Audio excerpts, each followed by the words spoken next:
The Unknown Soldier by Bracken Martyn. Read by Matthew Martin. What's he want now? A small nondescript man in a white coat was standing at the bottom of Neil's bed, studying a clipboard. It told how the occupant of B9 was found unconscious on the beach and had been in a vegetative state ever since. The patient was plugged into a bank of machines with a high-tech screen showing all his vital functions. A second white coat arrived and the two medical men scrutinized Neil. It's strange. The police can't seem to find out who he is. You'd think in this modern age someone would have claimed him. Yeah. They said he was known as Sarge. Maybe dental records will help. Or is that only done post-mortem?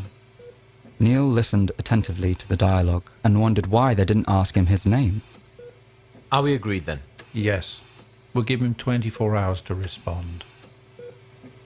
Respond to what? Thought Neil. Then, suddenly, he got it, and a surge of fear and panic swamped him.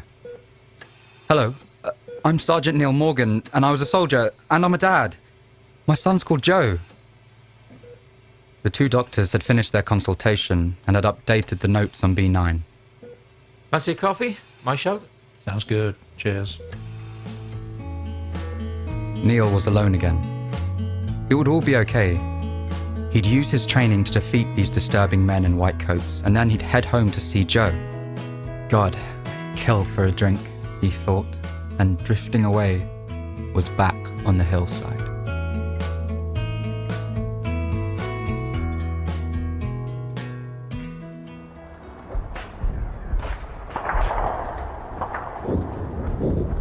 Sergeant, we need to gain elevation and stop those bastards. Yes, sir. I understand. Sergeant Morgan had often fantasized about being in the heat of battle and backed himself to deal with whatever war could throw at him. There were no cracks in his armor, and he assumed that was how his men saw him.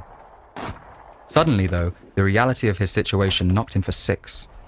What was he doing in this cold, arid place, a million miles from home? A voice inside his head yelled, "Soldier! Rely on your training." He tried to clear the doubt from his mind. There was a job to do. The low-lying fog made navigation a lottery, and the constant clatter of automatic weapons from ahead and to the side created uncertainty.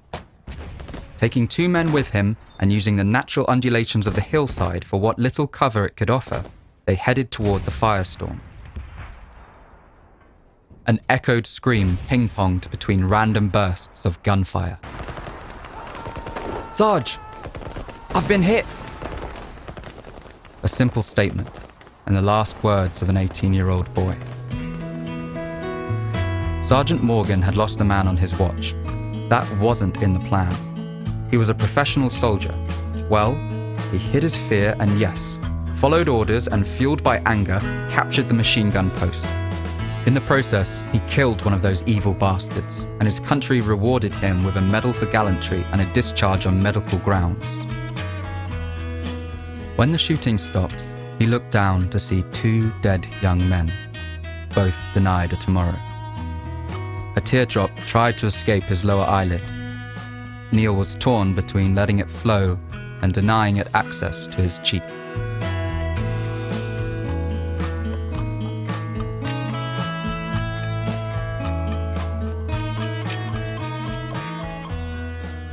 He'd never felt so scared and useless.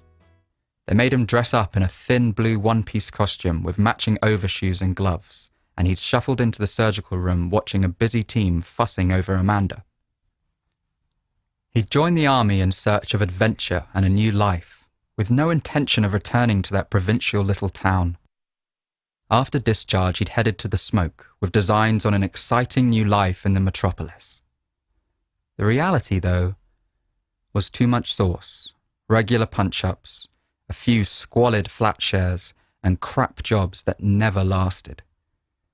After what he called the wilderness year, he drifted home to the security blanket of his mum's cooking, Amanda, and all that other stuff he'd run away from. Amanda's dad had got him a job with a security company doing nights. It was deadly tedious, like sentry duty, but without the discipline. After a while, he'd started taking a can or four with him to work. These helped tick away the hours. They'd talked about getting a place together, but the rents were out of reach, and then one day, Amanda announced she was pregnant and that she'd been down the council to try and sort some housing. They wanted her to stay at home with her folks and said the best they could offer would be a bed and breakfast.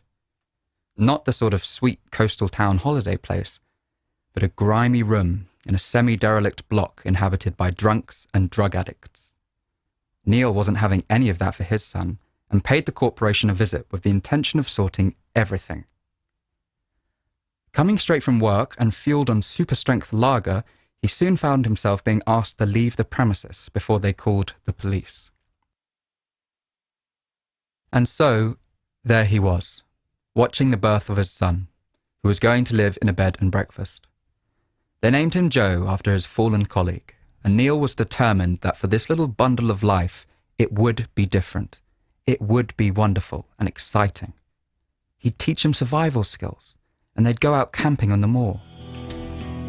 They kept Amanda and Joe in for observations, and Neil headed down to his local to celebrate fatherhood. 2 years down the line, and he was sitting in the same pub with his rucksack and a train ticket to the coast.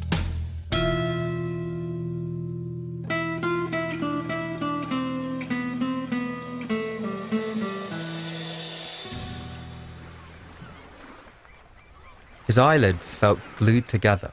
When he eventually convinced them to part, he lacked the ability to focus. The percussive and rhythmical sounds of breaking waves kick-started his memory, and he recalled sitting round a fire on the beach, drinking and laughing with his mates. His eyes were beginning to function again, and he could see the detritus from last night's merriments. One of those large blue plastic cider bottles scuttled past in the breeze.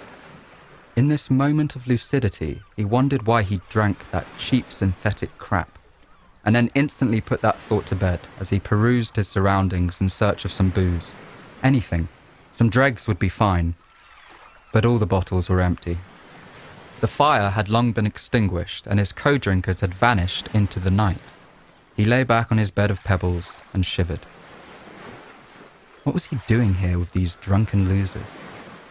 He really should quit the booze and head home to see Joe and be a proper dad. He surrendered, conceding that some cider would be the best way to manage the situation, and tomorrow he could think about home. It was time to get up and go in search of his friends, in the forlorn hope that someone had some cash and they could head down the all-night offie. He didn't see it coming, but reeled under the vicious attack as something smashed into the side of his head.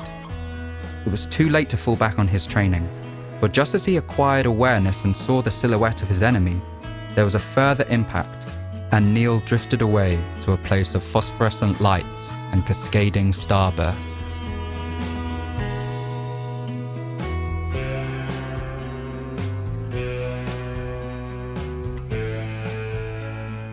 The ubiquitous white coats were back, and they were joined by a petite nurse who reminded Neil of someone from back home, from the old days, but he couldn't recall who.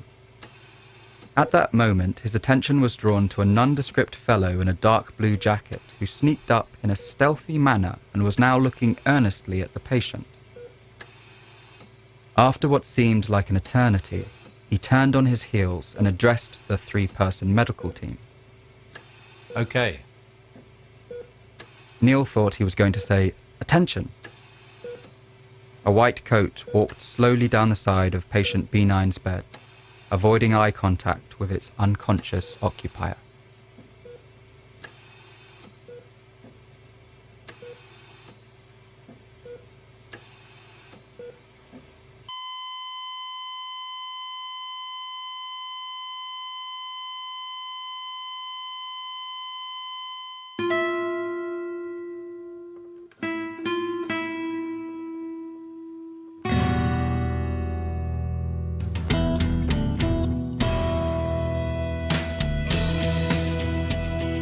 The Unknown Soldier by Bracken Martyn. Read by Matthew Martin. Music by CJ Martin. Recorded by Kevin Jones. Produced by CJ Martin.